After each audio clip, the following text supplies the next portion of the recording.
The first reason we found was to do with the poor levels of governance and the rather repressive and authoritarian types of governance systems that we saw among a number of states in the region, which means if you look at them compared to other countries in the world, the 7, now 8 states in the Intergovernmental Authority and Development region come amongst the lowest levels of indicators for both levels of development and amongst the worst in terms of the indicators for repressive and authoritarian systems of governance.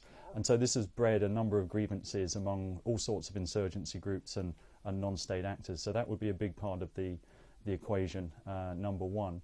Secondly, we've also seen a really bad mix of sort of economic and poverty-related factors. And although this doesn't automatically lead to conflict, there's no automatic correlation between poverty and economic deprivation and war, added into the fact that there's a lot of visible inequalities in the region. Some people have been doing and prospering relatively well and quickly in the last few years, whether this is through oil revenues or others. When people in poverty see massive inequalities and do not see the reasons as being particularly legitimate or fair, this again has had a reason to stimulate grievances.